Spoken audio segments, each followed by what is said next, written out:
Tumakbo siya papalapit sa demon at nagcast siya ng flame magic. Tumalon siya para maabot niya ang demon pero nasuntok siya nito.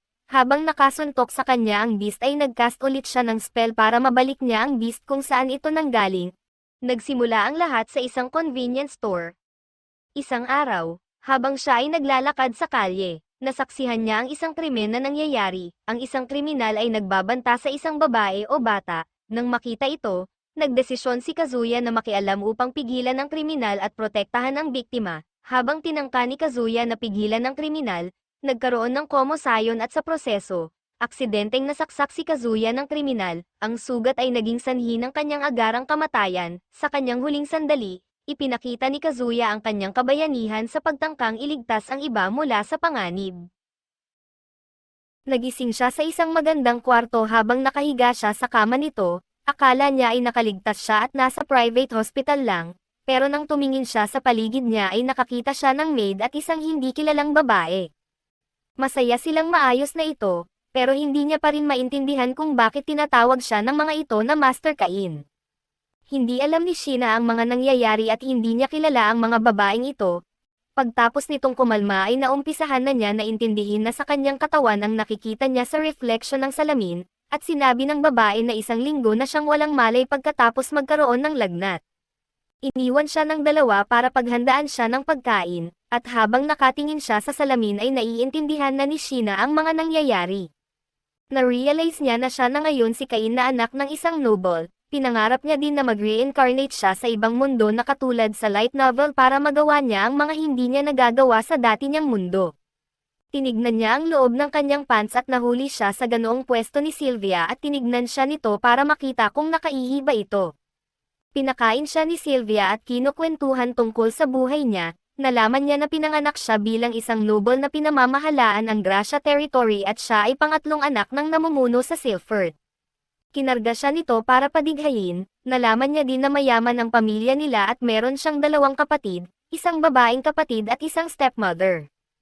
Gusto niyang lumabas ng mansyon para makita kung ano ang mga nangyayari doon, pero pinaliwanag sa kanya ni Sylvia ang tungkol sa mga teritoryo, halimaw sa gubat, adventurers at marami pang iba. Sinabi sa kanya ni Sylvia na pwede siyang maging wizard pagtanda niya para kalabanan ang mga halimaw. Na-excite siya dito at gusto nang matutong gumamit ng magic agad, pero sinabihan siya ni Sylvia na maaari lang siyang gumamit ng magic kapag tumuntong na siya ng 5 taon kaya kailangan niya pang maghintay ng 2 taon. Kapag tumuntong na siya ng 5 ay kailangan niya pumunta ng temple para makakuha ng blessing sa mga gods para magamit niya ang kapangyarihan niya, pero masyadong matagal para sa kanya ang 2 taon kaya inaral niya pa rin kung paano gumamit nito. Ang una niyang kailangang gawin ay matuto ng basic, katulad ng kung paano sumulat at kung paano mag-solve ng math. Hindi siya nahirapan dito dahil isa na siyang high school student nang mamatay siya. Nag-umpisang mag-isip ng kakaiba ang mga magulang niya dahil parang nagbago ito simula nang magising siya. Nataranta siya pero sinabi niya na gusto niya lang gawin ang best niya para matuto at magaling din magturo si Sylvia. Pero sinabi ng tatay niya na dahil siya ang pangatlong anak na lalaki ay hindi ito pwedeng maging tagapamahala. Kinuha ni Cain ang pagkakataon na iyon para tanungin kung pwede siyang magbasa ng mga libro tungkol sa magic at tungkol sa ibang mundo habang hindi pa siya 5 taon. Nang pagbigyan siya ng mga ito ay inumpisahan niyang gumamit ng magic, lingid sa kaalaman ng mga ito. Muntikan na siya mahuli ng kapatid niya pero maswerte siyang hindi ito nakita, pero gayunpaman ay hindi siya pwedeng magpakampanti dahil lagi itong umaaligid sa kanya. Tinuruan siya nito tungkol sa mundo, history, at magic. Nalaman niya binubuo ang kingdom nila ng iba't ibang nilalang, merong elves, dwarves at mga beast. 2 taon ang nakalipas at 5 taon na siya. Dumating na ang araw kung kailan siya pupuntang temple para makuha ang kanyang blessing. Nakita niya ang kanyang tatay, nanay at ang kanyang babae sa baba ng hagdan habang hinihintay siya. Niyakap siya ng kapatid niya dahil napupugian ito sa kanya.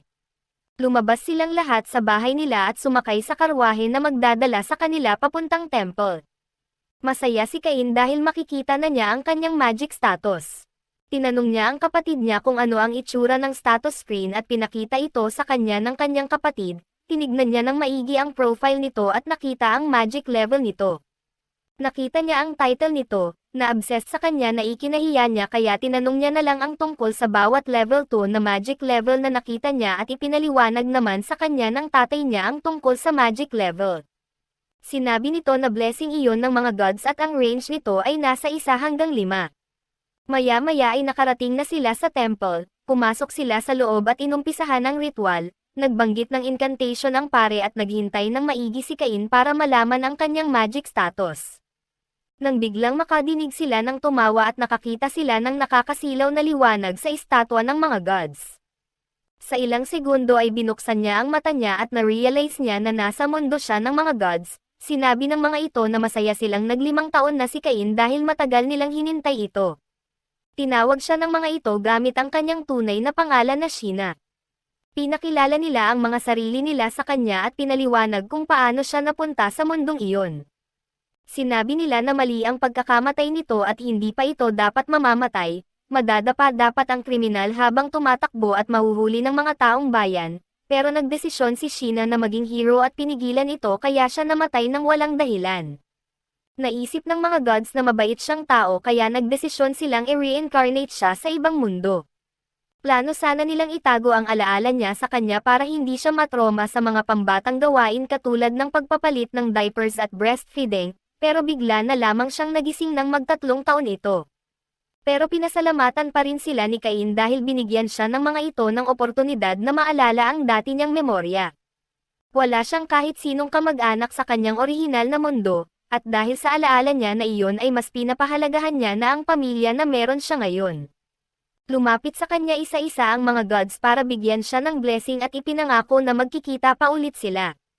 Nang makabalik siya sa temple ay maraming naguluhan sa liwanag na nagpakita sa kanila kanina, at naisip na marami siyang natanggap na blessing mula sa mga gods na ikinatuwa ng kanyang tatay. Sinabihan siyang ipakita sa kanila ang kanyang magic status, pero alam ni Cain na parang may mali dahil tumatawa ang god creation habang nagpaalam ito sa kanya. Nagduda si Cain dito kaya nagpanggap si Cain na masakit ang tiyan at tumakbo paalis sa lugar para magtago at tignan ang kanyang status. Nagulat siya nang makitang lahat ng status niya ay nasa pinakamataas na level, hindi lang 5 kung hindi nasa 10 at siya ay nasa rank S na agad, kahit na siya ay isang 5 years old pa lamang, pero maswerte siya dahil binigyan siya ng creation magic ng matandang god para maitago niya ang tunay niyang status. Habang kumakain sila ng dinner, ay sinabihan siya ng tatay niya na ipakita sa kanila ang kanyang status window. Nagpanggap siya na normal lang ang lahat, nasa C-rank lang ang blessing ng mga god at nasa level 1 at level 3 lang ang mga ito. Pero masyado pa rin itong malakas para sa 5 years old dahilan para magulat ang lahat, nasa 300,000 ang magic power niya na 300 beses na mas malakas sa pinakamagaling na mages sa buong bansa. Sinabihan siya ng tatay niya na itago ang status niya sa lahat, inexplain niya na kapag pinakita iyon ni Cain sa iba ay magiging threat siya sa buong mundo at kinakailangan siyang obserbahan. Nang makabalik siya sa kwarto niya ay na-realize ni Cain ang mali niya at dapat ay mas binabaan niya pa ang stats niya, pero may bigla siyang nakitang summon ng book, matagal niya nang gustong mag-summon ng cute na beast para makalaro ito kaya nag-decide siyang lumabas para makapag-summon. Inumpisahan niya ang ritual at ine-expect niyang makakapagtawag siya ng malambot na beast, pero nang lumabas ito sa magic circle ay nakita niyang isa pala iyong demon. Kasabay ng mga oras na yun ay napadaan doon ang kapatid niya at ang isang batang babae na may tenga ng pusa. Inumpisahan ng demon na mag-prepare para atakihin ang mga ito, tumakbo ng mabilis si Cain papunta sa mga ito para pigilan ang demon. Malakas na umungol ang demon, dahilan para mapasigaw ang 2 babae na naging rason para maalala niya ang 2 babaeng niligtas niya noon. Tumakbo siya papalapit sa demon at nagcast siya ng flame magic, tumalon siya para maabot niya ang demon pero nasuntok siya nito, habang nakasuntok sa kanya ang beast ay nagcast ulit siya ng spell para mabalik niya ang beast kung saan ito nanggaling, pero nanghina pa rin si Cain dahil sa nangyari kaya nakahiga ito ngayon sa sahig. Lumapit ang 2 babae sa kanya. Hindi niya malaman kung saan nanggaling ang babaeng may tenga ng pusa dahil hindi niya naman alam ang pangalan ng babae.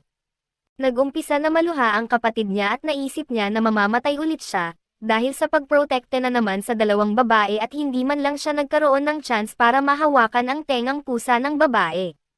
Umiyak palalo ang babae nang inumpisahan niyang ipikit ang mata niya dahil akala niya ay mamamatay na siya, pero bigla siyang napatayo at na-realize na hindi pa siya patay. Wala rin itong kasugat-sugat sa katawan niya, umiyak pa ng konti ang kapatid niya at ngumiti ito habang yakap siya, at napagtanto na nagawa niya na naman na paiyakin ang mga ito, pero sa mga oras na iyon ay iba na dahil poprotektahan niya ang ngiti ng bawat isa. Habang nagpapasalamat sa mga tao ay ipinakilala muna ang sarili niya at sinabing gusto niyang maikot ang mundo at maging isang adventurer.